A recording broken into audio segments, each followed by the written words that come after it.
सास का संदूक। आज गुप्ता निवास का माहौल बहुत गमगीन है क्योंकि आज कोयल और पीहू की सास विमला देवी की 13वीं है। माँ, तुम हमें छोड़कर क्यों चली गई? ऐसी भी क्या जल्दी थी? एक बार भी नहीं सोचा तुम्हारे बिना तुम्हारी ये बेटी कैसे जिएगी?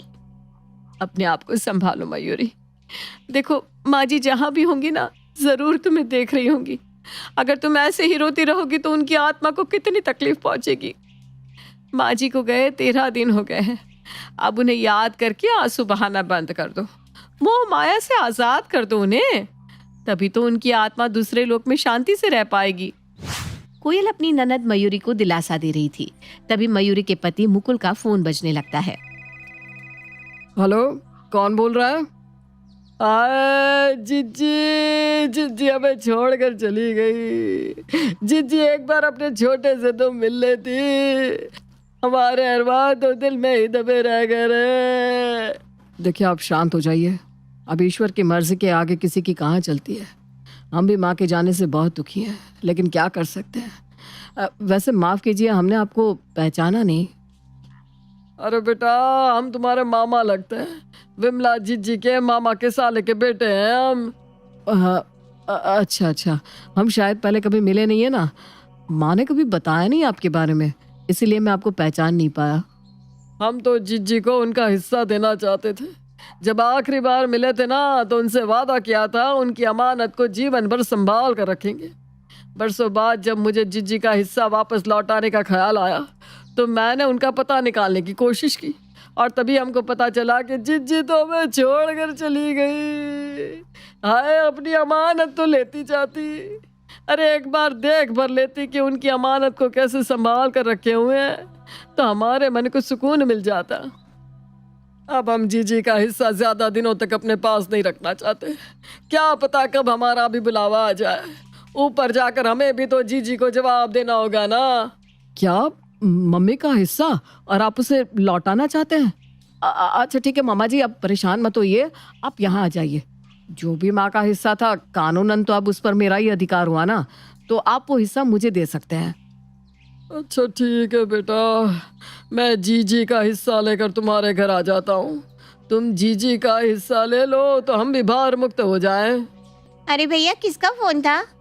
आगरा से सूर्यकांत मामा का फोन था। ये कौन से मामा है? मैं तो किसी सूर्यकांत मामा को नहीं जानती। अरे वो मम्मी के दूर के रिश्ते के भाई है। कह रहे थे माँ की कोई अमानत है जिसका आधा हिस्सा वो हमें देना चाहते हैं। वाह भैया, वो सब तो ठीक है, लेकिन माँ के जाने के बाद सब कुछ आपका हो गया। आपने ऐसा कैसे कह दिया? आपको ऐसा नहीं कहना चाहिए था। हम 3 भाई बहन हैं, तो कायदे से सब कुछ 3 हिस्सों में बंटना चाहिए ना। मैंने कुछ गलत तो नहीं कहा? भैया देखो, मामा जी जो भी कीमती चीजें ला रहे हैं उनको 2 हिस्सों में बांटना चाहिए या 3 में, ये सब हम बाद में डिसाइड करेंगे। फिलहाल तो मामा जी की खातिरदारी का इंतजाम करते हैं। अरे कोई अपनी कीमती चीज यूं ही थोड़े हमारे नाम कर जाएगा। एकदम सही कह रहा है तू छोटे। हम लोग मामा जी की ऐसी खातिरदारी करेंगे कि वो जो भी लाए होंगे ना, उसे देने पर मजबूर हो जाएंगे। मुकुल, इंद्र, उनकी पत्नियां और बहन मयूरी पलके बिछाकर मामा जी का इंतजार करने लगते हैं। देखो मुकुल, ये पीहू और इंद्र को तुम कम मत समझना।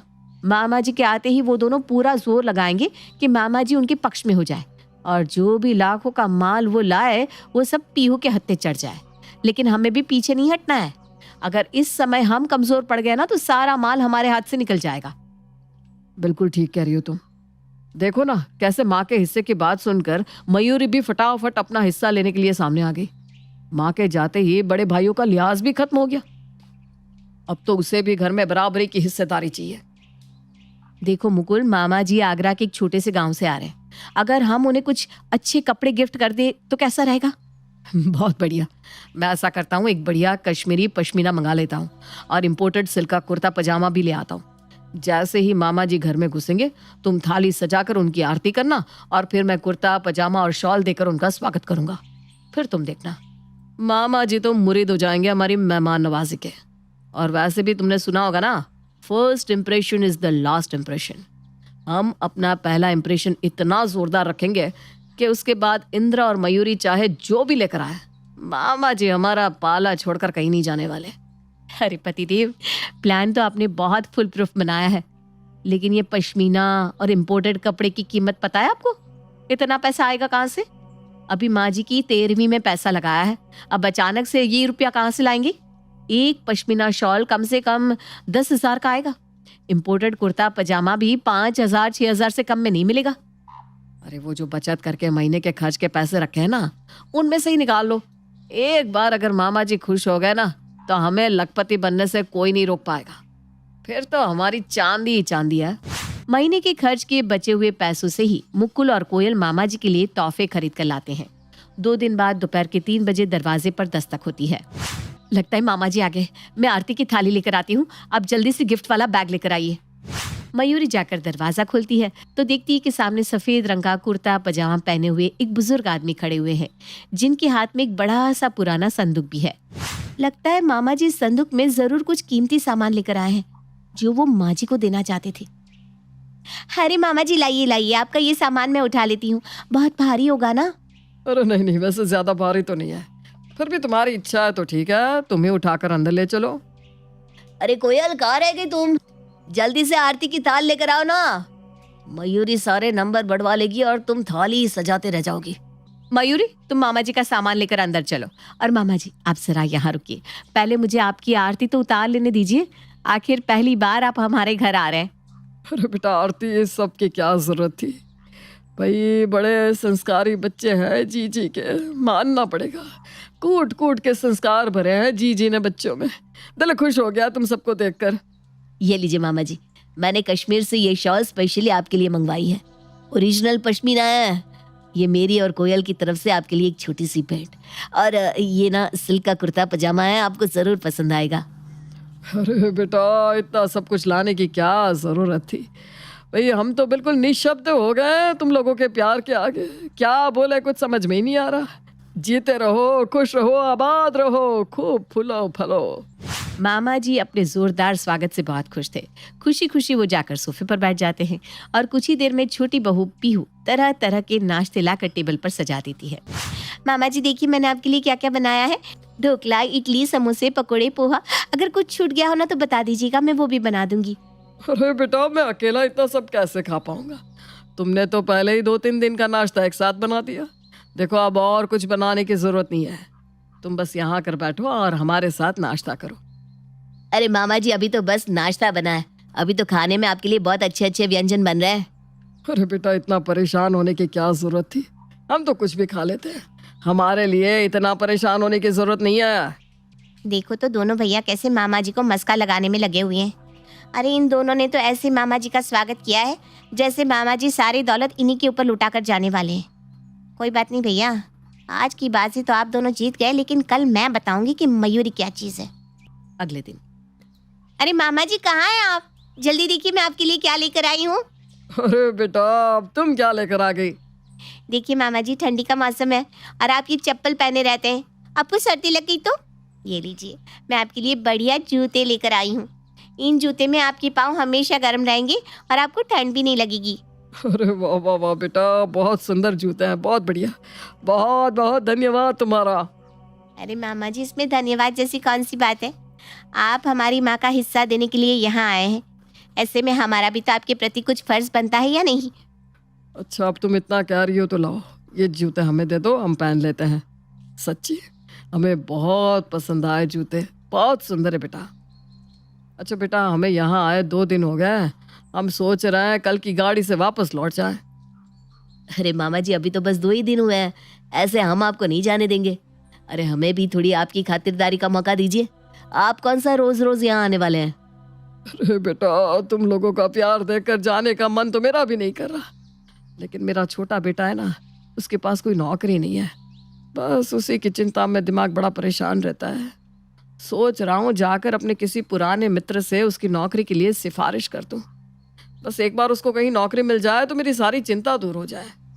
अरे मामा जी, बस इतनी सी बात, आपका बेटा तो मेरा भाई हुआ ना, और मेरे होते हुए मेरा भाई बेरोजगार रहे, ऐसा कैसे हो सकता है? आप चिंता मत करिए, मैं उसकी नौकरी अपनी कंपनी में लगवा दूंगा, आप बस उसका बायोडेटा मंगवा लीजिए। अरे बेटा, आज के युग में जब भाई भाई का नहीं रहा, तुम मेरी इतनी मदद कर रहे हो। कलयुग के राम हो बेटा तुम, भगवान तुम्हें खूब तरक्की दे। आप ये समझ लीजिए मामा जी कि हम ये सब आपके लिए नहीं, अपने फायदे के लिए कर रहे हैं। क्या मतलब बेटा, मैं समझा नहीं। अब मेरा मतलब है, आपकी बेटी की नौकरी का काम तो हम करा देंगे, लेकिन उसके बदले में आपको भी हमारे यहाँ पूरे 1 महीने रुकना पड़ेगा। बोलिए मंजूर मामा जी, ना मत कहिएगा। अरे बेटा, मंजूर मंजूर, बिल्कुल मंजूर। अब तो जब तक तुम लोग खुद मुझे बस अड्डे तक छोड़कर नहीं आते ना, मैं यहाँ से हिलने वाला नहीं हूँ। भैया खुद को बहुत चालाक समझते हैं। अरे मामा जी की बेटे की नौकरी लगवाकर उन्हें लग रहा है कि उन्होंने मामा जी को अपनी मुट्ठी में कर लिया, लेकिन मैंने भी कच्ची गोलियां नहीं खेली। भैया ने 1 महीने के लिए मामा जी को यहाँ पर रोका है ना, ठीक है, मैं भी 1 महीने तक ऑफिस नहीं जाऊंगा। 24 घंटे मामा जी की ऐसी सेवा करूंगा कि माँ का हिस्सा तो क्या, मामा जी अपनी जमीन भी मेरे नाम कर जाएंगे। अगले ही दिन से इंद्र ऑफिस जाना बंद कर देता है और घर में रहकर मामा जी की सेवा करने लगता है। मामा जी, आपके घुटनों में दर्द रहता होगा ना? हाँ बेटा, उम्र बढ़ने के साथ साथ ये दिक्कतें तो आती ही है। लाइए मामा जी, मैं आपके पैरों की मालिश कर देता हूँ, आपके पैरों का दर्द एकदम छूमंतर हो जाएगा। इंद्र अब दिन में 2 बार मामा जी की गुनगुने तेल से मालिश करता, उनको वॉक पर ले जाता और उनके खाने पीने का भी बहुत ध्यान रखता। मामा जी भी इंद्र की तारीफ करते हुए थक नहीं रहे थे। अरे ये क्या कर रहे हैं आप? 15 दिन हो गए आपको ऑफिस से छुट्टी लेकर घर पर बैठे हुए हैं, और भूल गए क्या, आपके बॉस ने अल्टीमेटम दिया है, अगर आपने 2 दिन के अंदर ऑफिस ज्वाइन नहीं किया तो आपको नौकरी से बाहर निकाल देंगे। अरे करना क्या चाह रहे हैं आप? क्यों अपने पैरों पर कुल्हाड़ी मार रहे हो? अरे जाने दो ना, नौकरी जाती है तो जाए। मामा जी ये जो बक्से में भरकर लाखों का माल लाया है ना, इससे मैं जाने नहीं दूंगा। तुम देख नहीं रही हो यहाँ पर क्या चल रहा है? अरे भैया और भाभी और मयूरी कोई कसर नहीं छोड़ रहे मामा जी को इम्प्रेस करने में। अगर मैं ऑफिस चला गया ना तो पीछे से भैंस पानी में चली जाएगी और हम हाथ मलते रह जाएंगे। और तुमसे तो उम्मीद करना ही बेकार है कि तुम कुछ कर पाओगी। तुम तो बस खड़ी खड़ी तमाशा देखते रहना। अरे लेकिन नौकरी चली गई तो क्या करोगे? हमारा घर कैसे चलेगा? कहीं ऐसा ना हो कि हमारे हाथ न माया आए न राम। अरे पीहू, मेरा तो पहले ही ये नौकरी करने का मन नहीं है। इतनी टेंशन है इस नौकरी में कि कब से मैं नौकरी छोड़ने के बारे में सोच रहा था। अब बस ये मामा जी वाले लाखों रुपए हाथ में आ जाए तो मैं कोई दुकान खोल लूंगा और ये रोज रोज की बॉस की छिकछिकी खत्म कर दूंगा। इंद्र बॉस के अल्टीमेटम के बाद भी ऑफिस ज्वाइन नहीं करता और घर में रहकर मामा जी की खातिरदारी में ही जुटा रहता है, जिसके कारण उसे नौकरी से हाथ धोना पड़ जाता है। उधर बड़े भाई मुकुल की भी सारी सेविंग्स खत्म हो गई थी, क्योंकि माँ की 13वीं के बाद जो भी थोड़ा बहुत पैसा उनके पास बचा था वो उन्होंने मामा जी के लिए तोहफे खरीदने में खर्च कर दिया था। इधर छोटी बहन मयूरी को भी ससुराल से फोन पर फोन आ रहे थे। अरे बेटा, तेरी माँ की 13वीं को हुए तो 20 दिन बीत गए। अब यहाँ आकर अपना घर भी देखोगी या मायके में ही बैठी रहोगी? देखिए माँ जी, मैं कुछ जरूरी काम के लिए यहाँ रुकी हुई हूँ, जैसे ही वो काम खत्म होगा मैं वापस आ जाऊंगी। अगर इतना ही मन लग रहा है ना तेरा मायके में, तो ऐसा कर, अपने दोनों बच्चों को भी वहीं ले जा।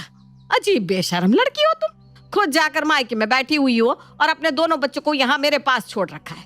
अरे मेरी उम्र रह गई है क्या बच्चों के पीछे दौड़ने भागने की? अरे माँ जी ना सारा बना बनाया खेल बिगाड़ देंगी। अब इन्हें कैसे समझाऊं कि अगर मैं 1 दिन के लिए भी यहाँ से वापस अपने ससुराल चली गई तो दोनों भैया मामा जी का लाया हुआ सारा माल चट कर जाएंगे और मुझे खुशबू भी नहीं लगने देंगे कि आखिर मामा जी उस संदूक में क्या लेकर आए हैं। आखिर 1 महीने तक जी भर के खातिरदारी कराने के बाद एक दिन मामा जी अपना संदूक लेकर बैठ ही जाते हैं। तुम सबसे इतना प्यार मिला है कि मैं तो भूल ही गया कि आखिर मैं यहाँ आया किस लिए था। आओ, आज मैं तुम सबको वो चीज दिखाता हूँ। मामा जी की ऐसी बात सुनकर सबका दिल धक से रह गया था। आखिर पूरे 1 महीने बाद मामा जी के बड़े से संदूक का राज खुलने वाला था। मामा जी ने अपना संदूक खोला और उसमें से एक सुंदर सा बॉक्स निकालकर सामने टेबल पर रख दिया। हाय, ये तो कोई गहनों का बॉक्स लग रहा है, कहीं इसमें हीरे के जेवरात तो नहीं? मेरे पिताजी बहुत प्यार से लेकर आए थे और कहा था इसे मैं और दीदी आपस में आधा आधा बांट लें। मैंने अपना हिस्सा अपने पास रख लिया है और पिताजी की बात का मान रखने के लिए ही मैं ये बॉक्स तुम लोगों को देने के लिए यहाँ आया हूँ। देखो बेटा, इसमें पूरे 16 है। अब तुम में से कोई एक इसे रखना चाहे या तीनों आपस में बांट लो, मुझे उससे कोई आपत्ति नहीं। ये लो तुम्हारी अमानत। अच्छा बेटा, मैं चलता हूँ। गांव में तुम्हारी मामी परेशान हो रही होगी, लेकिन तुम सबका प्यार देखकर मैं वादा करता हूँ कि जल्द ही फिर से मिलने आऊँगा। मामा जी डब्बा मुकुल को थमाकर वहां से चले गए थे। देखो भैया, मामा जी डब्बा तुम्हें थमाकर बेशक चले गए, लेकिन मैं पहले ही बता रहा हूँ, मामा जी की खातिरदारी करने में हमने भी कोई कमी नहीं छोड़ी। इसलिए डब्बे में जो भी है उसके बराबर बराबर हिस्से होंगे। अरे लेकिन मामा जी ने तो कहा है इसमें 16 है, तो 16 को हम 3 हिस्सों में कैसे बांटेंगे? ठीक है, 5-5 तीनों ले लेंगे और जो एक बचेगा ना उसको बेचकर जो पैसा मिलेगा वो तीनों आपस में बांट लेंगे। ठीक है, मंजूर? तीनों भाई बहनों की सहमति के बाद आखिरकार मुकुल वो बक्सा खोलता है और खोलते ही तीनों की आंखें हैरानी से फटी रह जाती है। अरे ये तो कंचे हैं। हाँ, वो भी पूरे 16। अरे ये कंचे लौटाने के लिए मामा जी इतनी दूर से यहाँ आए थे और इस चवन्नी के कंचों के लिए हम लोगों ने हजारों रुपए उड़ा दिए। अब इस बात का जवाब तो मामा जी ही देंगे। मैं अभी उन्हें फोन करती हूँ। मामा जी, हमने आपका बॉक्स खोलकर देखा, उसके अंदर तो 16 कंचे निकले। हाँ हाँ बेटा, बिल्कुल ठीक कहा तुमने। और वही कंचे लौटाने के लिए तो मैं आया था। बचपन में ना मैं और जीजी गांव में इन्हीं कंचों से खेला करते थे और हर बार जीजी वो कंचे मेरे पास रखवा कर चली जाती थी कि अगली बार जब आएंगे तो हम फिर से उन्हीं कंचों से खेलेंगे। जीजी के इंतजार में आज तक मैंने वो कंचे संभाल के रखे हुए थे और उनकी वही अमानत लौटाने के लिए मैं तुम्हारे घर आया था। मामा जी का जवाब सुनकर पांचों अपना सर पकड़कर जमीन पर बैठ जाते हैं। हाँ, आखिर कहते भी क्या, कुछ भी कहने लायक बचे ही कहाँ थे बेचारे। तो दोस्तों, कैसा लगा आपको संदूक का रहस्य? कमेंट में हमें जरूर बताइएगा।